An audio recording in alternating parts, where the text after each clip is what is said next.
노화는 얼굴의 처짐과 꺼짐으로 처음 나타나기 시작하는데 입가에 처짐과 주름이 생기기 시작하면 관리를 시작하셔야 될 때입니다. 피부의 보습과 자외선 차단, 노화 예방의 핵심입니다. 이게 마지막 기회예요. 관리를 했는데 주름이 생기면 어떡해요? 저한테 오시면 됩니다. 안녕하세요. 제이슨 성형외과 강영주 원장입니다. 오늘은 동안의 핵심 주름관리법에 대해서 얘기해 볼까 합니다. 노화는 얼굴의 처짐과 꺼짐으로 처음 나타나기 시작하는데 주름이 생기게 되면은 이제 그걸 내 얼굴에 이제 나이가 들었구나 하고 확실하게 인식을 하게 됩니다. 그래서 보통은 주름이 생기기 전에 예방을 하는 게 제일 중요하고요. 제 생각에 가장 중요한 거는 피부의 보습과 자외선 차단이라고 생각을 합니다. 그 두 가지가 노화 예방의 핵심입니다. 그럼 보습은 어떻게 하시는데 원장님은? 스킨로션 바르면서 수분크림 같이 챙겨 바르는 거. 저는 피부가 약간 지성에 가까워서 수분크림 정도 바르고요. 건조하신 분들은 이제 조금 더 영양감이 있는 크림 같은 거를 좀 바르시면 도움이 되겠죠. 피부에 양보하세요. 요즘에는 시중에 나와 있는 크림들 다 보습 기능이 충분해서요. 기본적인 중요한 성분들은 다 포함이 되어 있습니다. 맞아요. 그러면 이거 수분크림이나 이런 것들을 얼마나 자주 발라야 돼요? 매일매일 발라야죠. 아침 저녁으로. 만약에 내가 평소에 바르는 크림으로 뭔가 부족하다 싶으면은 마스크팩을 해도 좋고 조금 더 고농축돼 있는 성분을 얼굴에 넣어주면 도움이 되실 것 같습니다. 홈케어는 이제 그 정도라고 생각을 하고요. 만약에 내가 그런 식으로 관리를 했는데도 홈케어로는 조금 부족할 수가 있잖아요. 그런 경우에는 피부과를 방문하시는 것도 도움이 됩니다.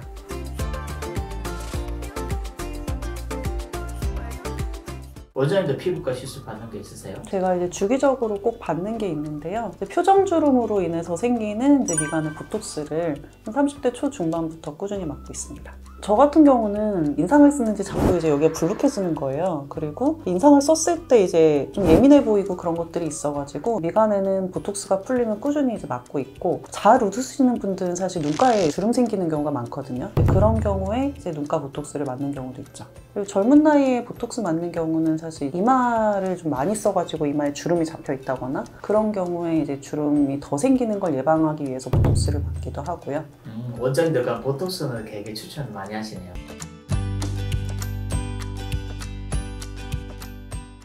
자외선 관리는 어떻게 하세요? 선크림을 열심히 바르는 게 굉장히 중요한데요. 광노화라고 얘기를 하잖아요. 농촌에서 되게 오랫동안 열심히 일하신 어르신분들 보면은 피부가 굉장히 얇고 굵은 주름이 여러 겹 있는 거를 보실 수가 있을 겁니다. 그게 이제 자외선 차단을 안 하고 나이가 들었을 때라고 생각을 하시면 될 것 같고, 젊은 나이부터 선크림은 꾸준히 발라주는 게 중요하고요. 보통 수술하고 나서도 저는 자외선 차단을 굉장히 강조하는 편이거든요. 그래서 흉터 부위에도 자외선이 영향을 주면서 색소침착이나 이런 거를 유발을 할 수가 있기 때문에 선크림은 평소에 열심히 발라주시는 게 굉장히 중요합니다.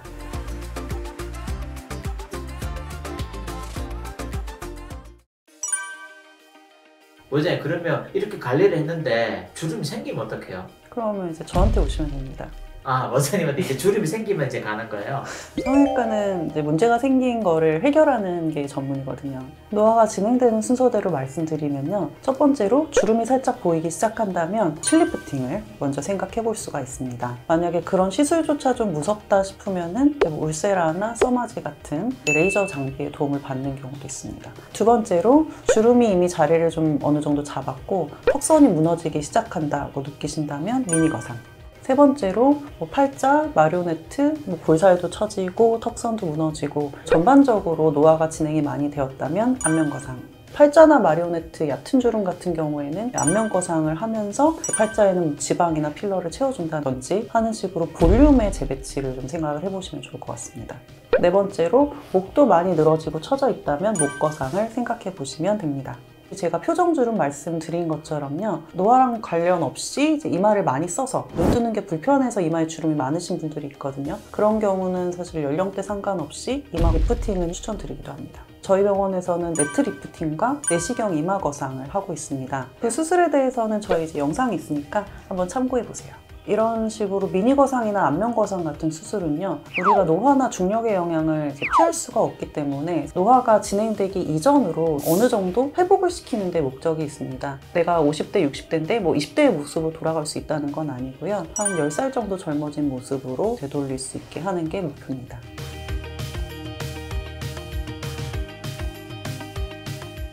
우리 필장님이 예전에 안면거상 수술을 하셨거든요. 네. 이제 40대가 넘어가면서 몸에 살이 막 찌기 시작하는 거예요. 음.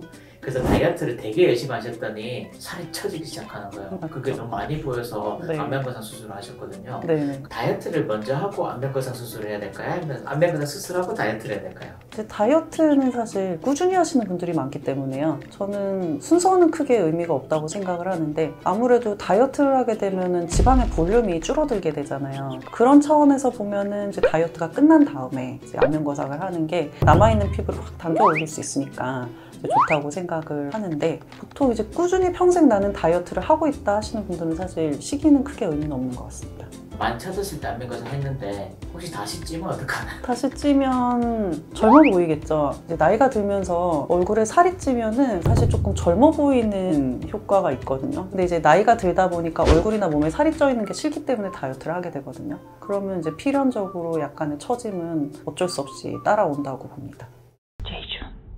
오늘은 주름을 예방하는 방법과 이미 생긴 주름을 해결하는 방법에 대해서 얘기를 해봤습니다. 입가에 처짐과 주름이 생기기 시작하면 관리를 시작하셔야 될 때입니다. 이게 마지막 기회예요. 혹시나 주름이 생기더라도 좌절하지 마시고 그때는 저를 찾아오시면 제가 함께 싸워드리겠습니다. 그럼 오늘은 여기까지 하겠습니다. 다음에 봐요, 제발.